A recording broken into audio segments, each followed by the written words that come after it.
अस्सलाम वालेकुम गाइस। इस वीडियो में हम matric class physics chapter number 7 gravitation के प्रॉब्लम सॉल्व करने जा रहे हैं। तो आइए शुरू करते हैं। Problem number 1। At what speed must an object travel in a circle of radius 2 metre to experience a centripetal acceleration of 9.8 metre पर सेकंड स्क्वायर। इस प्रॉब्लम में हमसे कहा गया है कि एक ऑब्जेक्ट है जो कि एक सर्कल के अंदर मूव कर रहा है। सर्कल का रेडियस है 2 मीटर और सेंट्रीपिटल एक्सीलरेशन है 9.8 मीटर पर सेकंड स्क्वायर। हमसे कहा गया है कि ऑब्जेक्ट कितनी स्पीड के साथ सर्कल के अंदर मूव कर रहा है, मालूम करें। तो आइए हम इस प्रॉब्लम को एक एनिमेशन से समझते हैं कि एक सर्कुलर पाथ में एक कार मूव कर रही है जिसका हमें रेडियस बताया है सेंटर पॉइंट से, और हमें सेंट्रीपिटल एक्सीलरेशन भी इस कार की बताई है। अब हमें इस कार की वेलोसिटी मालूम करनी है कि किस वेलोसिटी के साथ ये कार सर्कुलर पाथ के अंदर मूव कर रही है। तो आइए हम इसका डेटा बनाते हैं। रेडियस को हमने आर से रिप्रेजेंट किया है जिसकी वैल्यू है 2 मीटर। सेंट्रीपिटल एक्सीलरेशन को हमने ए सी से रिप्रेजेंट किया है जिसकी वैल्यू है 9.8 मीटर पर सेकंड स्क्वायर। और स्पीड को हमने रिप्रेजेंट किया है वी से, जो कि हमें मालूम करनी है।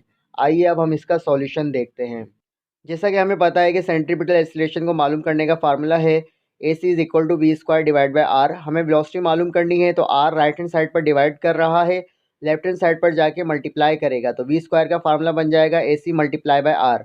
वैल्यूज पुट करेंगे, ए सी की वैल्यू है 9.8, आर की वैल्यू है 2, तो 9.8 multiply by 2।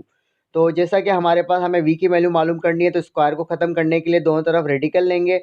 Left hand side पर रेडिकल स्क्वायर से कैंसिल हो जाएगा और हमारे पास वी की वैल्यू आएगी रेडिकल 9.8 मल्टीप्लाई बाई 2। इसको हम कैलकुलेटर से सॉल्व करेंगे तो हमारे पास वेलोसिटी आ जाएगी 4.427 मीटर पर सेकेंड।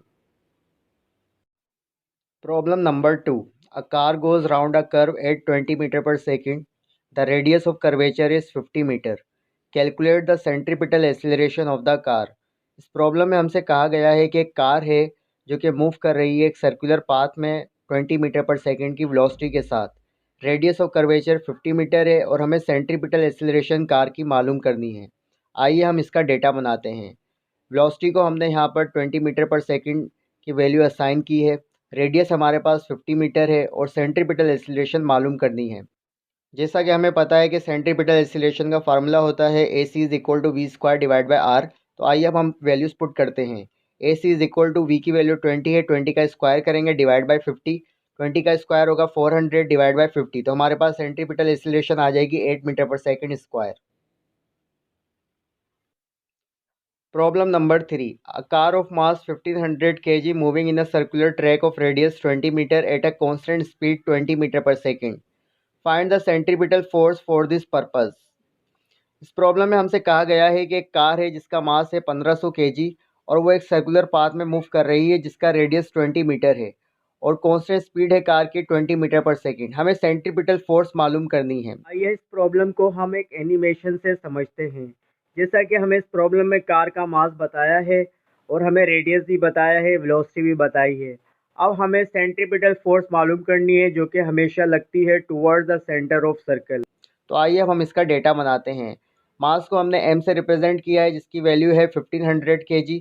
वेलोसिटी की वैल्यू है 20 मीटर पर सेकंड। v से रिप्रेजेंट किया है। r यानी रेडियस को r से रिप्रेजेंट किया है जो कि है 20 मीटर। हमें सेंट्रीपिटल फोर्स f मालूम करनी है। आइए अब हम इसका सॉल्यूशन देखते हैं। सेंट्रीपिटल फोर्स का फार्मूला होता है F is equal to M V square divide by R. अब हम वैल्यूज पुट करते हैं। m की वैल्यू है 1500 मल्टीप्लाई बाई 20 का स्क्वायर डिवाइड बाई 20। इसको हम सॉल्व करेंगे तो हमारे पास आंसर आ जाता है 30,000 newton. Problem number 4। A string 2 metre long is use to whirled a 200 gram stone in horizontal circle at a speed of 2 metre per second. Find the tension in string. इस problem में हमसे कहा गया है कि एक स्ट्रिंग है, एक धागा है जिसकी लेंथ है 2 मीटर, जिसके एक एंड पर 200 ग्राम का एक पत्थर जो है वो बना हुआ है और उसको घुमाया जा रहा है 2 मीटर पर सेकंड की स्पीड के साथ।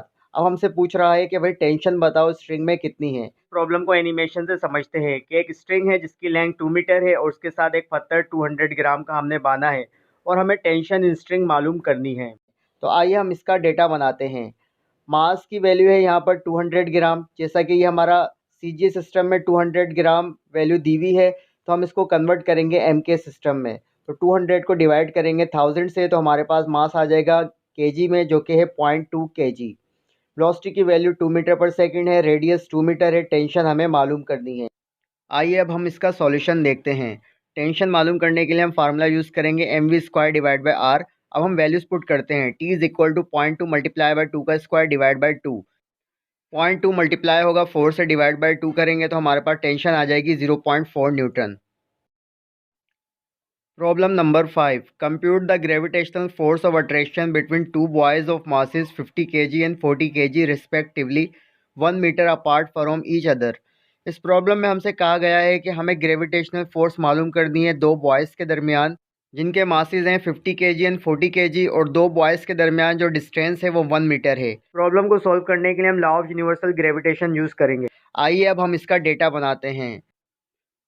m1 को हमने वैल्यू असाइन की है 50 kg, m2 को वैल्यू असाइन की है हमने 40 kg, r की वैल्यू हमारे पास 1 मीटर है, और जैसा कि यूनिवर्सल ग्रेविटेशनल कांस्टेंट की वैल्यू हमें पता होती है जो कि है 6.67 multiply 10 to power -11 newton metre square पर किलोग्राम स्क्वायर। ग्रेविटेशनल फोर्स यानी F हमें मालूम करनी है। आइए अब हम इसका सॉल्यूशन देखते हैं। ग्रेविटेशनल फोर्स के लिए हम फार्मूला यूज़ करेंगे F is equal to capital G m1 m2 divide by R square. अब वैल्यूज पुट करते हैं। F is equal to G की वैल्यू है 6.67 मल्टीप्लाई 10 टू पावर -11। इसको मल्टीप्लाई करेंगे m1 की वैल्यू से जो कि 50 है, और फिर इसको मल्टीप्लाई करेंगे m2 की वैल्यू से जो कि 40 है, और डिवाइड कर देंगे r का स्क्वायर यानी 1 का स्क्वायर। तो हमारे पास फाइनली फोर्स ऑफ ग्रेविटेशन दो बॉयज़ के दरमियान आ जाएगी 1.334 multiply 10 to power -7 newton. Problem number 6. The distance from Earth to Sun is 1.49 multiplied 10 to power 11 meter. The mass of Earth is 6 multiplied by 10 to power 24 kg, and mass of Sun is 2 multiplied by 10 to power 30 kg. Compute the gravitational force between them. इस problem में हमसे कहा गया है कि हमें gravitational force हमें मालूम करनी है। हमें मास ऑफ अर्थ बताया है जो कि 6 multiply by 10 to power 24 kg है। मास ऑफ सन बताया है, और अर्थ और सन के दरमियान डिस्टेंस कितना है वो बताया है, और हमें ग्रेविटेशनल फोर्स मालूम करनी है। हमने मास ऑफ अर्थ को m1 से रिप्रेजेंट किया है और उसको वैल्यू असाइन की है 6 multiply by 10 to power 24 kg। Mass of sun को हमने m2 से रिप्रेजेंट करवाया है, और हमने इसको वैल्यू असाइन की है 2 multiply by 10 to power 30 kg।